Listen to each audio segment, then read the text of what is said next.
हमको गोली मार दे पटना पुलिस, मेरा इनकाउंटर कर दे। हम इस बात को साबित कर देंगे।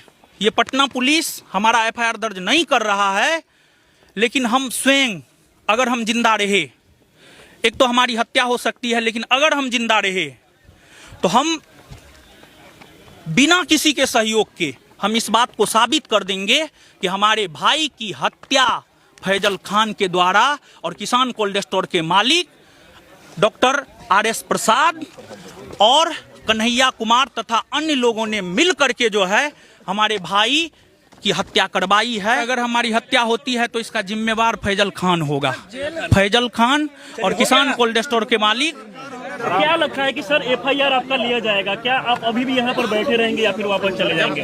अगर आज एफआईआर नहीं होता है हमको न्याय नहीं मिलेगा, हमारे भाई को न्याय नहीं मिलेगा, हमारे परिवार को न्याय नहीं मिलेगा।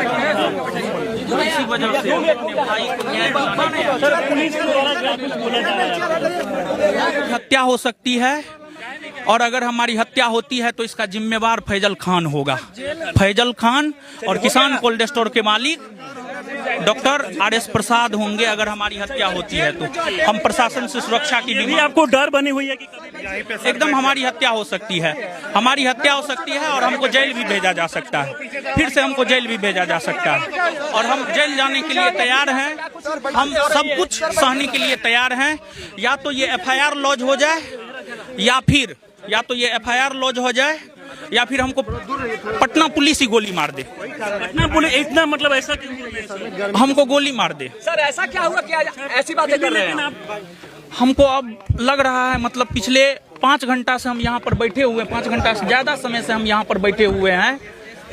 जब हम एक एफआईआर दर्ज नहीं करवा सकते हैं तो हम अपने परिवार और अपने भाई को न्याय कैसे दिला सकते हैं? और जब हम अपने परिवार और अपने भाई को न्याय नहीं दिला सकते हैं तो हम जिंदा रहकर क्या करेंगे? हमको गोली मार दे पटना पुलिस, मेरा इनकाउंटर कर दे। पिछले 5 घंटे से आप बैठे हुए हैं, समस्या क्या आ रही है थानेदार को? आखिर आपका एफआईआर थानाध्यक्ष महोदय से जाकर के आप पूछे, आपको क्या कुछ कह रहा है, क्या कॉज बताए जा रहे हैं? थानाध्यक्ष महोदय ने जो काउज दिया है उसके एवज में मैंने उन्हें BNSS 198, 199 का जिक्र कर दिया है, जिस आधार पर हमारा एफआईआर दर्ज। किताबें भी मंगाई गई, थानेदार को कानून का पाठ भी पढ़ाया गया, बावजूद इसके उनको समझ में नहीं आया। अब किस वजह से नहीं कर रहे हैं सारा कुछ बताया गया है। सारा जो लीगल प्रोविजन है, जो कानूनी प्रक्रिया है, सब कुछ बताया गया, लेकिन फिर भी SHO महोदय जो है एफआईआर नहीं कर रहे हैं। अब आप थाने पे धरने पे बैठ गए सर? क्या बोल रहा है सर? SHO क्या बोल रहा है?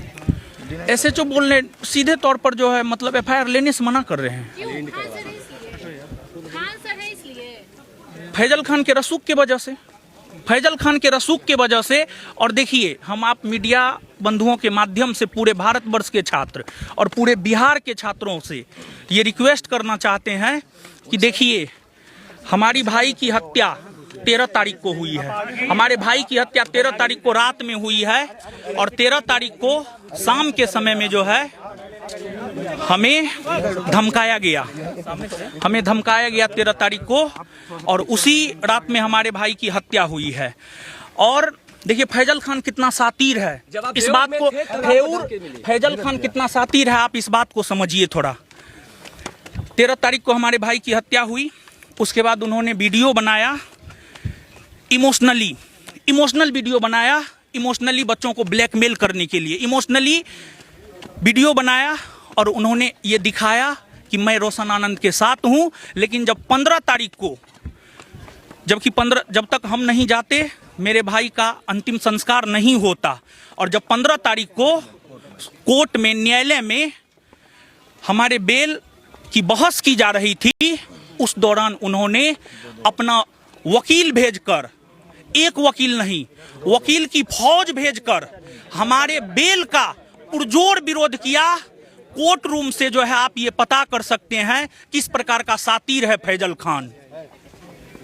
इस बात को पूरे भारतवर्ष के बच्चों को समझना होगा, और जो भी बच्चे हमको जानते हैं, हम आपको बता दे, हम इस बात को साबित कर देंगे। ये पटना पुलिस हमारा एफआईआर दर्ज नहीं कर रहा है, लेकिन हम स्वयं अगर हम जिंदा रहे, एक तो हमारी हत्या हो सकती है, लेकिन अगर हम जिंदा रहे तो हम बिना किसी के सहयोग के हम इस बात को साबित कर देंगे कि हमारे भाई की हत्या फैजल खान के द्वारा और किसान कोल्ड स्टोर के मालिक डॉक्टर RS प्रसाद और कन्हैया कुमार तथा अन्य लोगों ने मिल करके जो है हमारे भाई की हत्या करवाई है। अगर हम जिंदा रहे तो हम इस बात को जरूर साबित कर देंगे। और हम मीडिया बंधुओं के माध्यम से ये भी बात कहना चाहते हैं कि किसान कोल्ड स्टोर कैंपस में फैजल खान ने रूम ओनर को पैसा के बल पर, उस कैंपस में 24 से 25 टीचर था, आज लगभग 7 से 8 टीचर है मात्र उस कैंपस में। और उस कैंपस में हम भी हैं, और किसान कोल्ड स्टोर का रूम मालिक जो है शिक्षकों पर, उस कैंपस के शिक्षकों पर यह दबाव बना रहा है मीटिंग करके कि आप रोशन आनंद पर FIR कीजिए, नहीं तो आपको इस कैंपस से बाहर कर दिया जाएगा। ये भी चीजें चल रही है। प्रशासन को इस चीज पर भी ध्यान देने की जरूरत है। और निश्चित तौर पर वो जो RO दिखाया गया है वो फ्रॉड है, वो किसी गवर्नमेंट सर्विस में है भी नहीं, वो फ्रॉड है। और उस फ्रॉड एडवर्टाइजमेंट के जरिए 100 करोड़ का बैच फैजल खान ने बनाया है। 100 करोड़ से ऊपर का बैच जो है उस फेक RO या CO जो भी हो, RO के जरिए जो है 100 करोड़ का बैच फैजल खान ने बनाया है। 100 करोड़ का बैच, ये सब तो है। इसकी तहकीकात की जानी चाहिए। मुख्य सवाल ये है सर कि पुलिस आउट ऑफ लॉ जाके अगर आपका FIR नहीं लिखती तो आप क्या कीजिएगा? एक तो हम यहाँ पर थाना पर बैठेंगे, अगर फिर भी नहीं होता है तो उसके बाद हम कोर्ट जाएंगे। हमें न्यायपालिका पर भरोसा है। हमारा आदर्श राष्ट्रीय वाक्य है सत्यमेव जयते। जब हमें जेल भेजा जा रहा था तो हमने कहा था कि ये साजिश है हमको और ज्ञान बिंदु GS एकेडमी को बर्बाद करने का, जिसमें हम तो बर्बाद हो चुके हैं। हम सिर्फ 2 भाई थे, हमारा छोटा भाई था, उसकी हत्या हो गई है, हम बर्बाद हो चुके हैं। अब साजिश है ज्ञान बिंदु GS एकेडमी पटना को बर्बाद करने का, और हमको लगता है अब ज्ञान बिंदु GS एकेडमी पटना भी बर्बाद हो गया है। सवाल है सर, सत्यमेव जयते कहने वाला शिक्षक, उसको अपनी हत्या की डर लग रही है और उसका FIR नहीं लिखा जा रहा है। ये तो आप प्रशासन जवाब दे, ये सवाल तो आप प्रशासन से करेंगे। जेल के अंदर भी जो अटेम्प्ट हुआ था उसके लिए भी कोई कंप्लेन किए हैं कि नहीं किए? जेल के अटेम्प्ट, मेरी मनः स्थिति बहुत खराब थी। मैं किडनी का पेशेंट हूँ। पिछले 1 साल पहले आप जाकर के देखिएगा, होली के समय में जो है, छुट्टी के समय में हमारा ऑपरेशन हुआ है। हमारा एक किडनी जो है 25% से अधिक इन्फेक्टेड है। मैं जेल में लगभग बेड पर ही पड़ा रहता था। और आपको जो है उनके जो 2 गार्ड बेउर जेल में बंद थे, वो किसी और के जरिए जो है हमको धमकाने का काम कर रहे थे। कंप्रोमाइज कर लो, नहीं तो अंजाम भुगतना होगा, और हम अंजाम भुगत रहे हैं। हम बर्बाद हो चुके हैं। अब ज्ञान बिंदु GS एकेडमी भी बर्बाद ही हो चुका। हम बैठेंगे, हम अकेले बैठेंगे, हम बैठेंगे नहीं।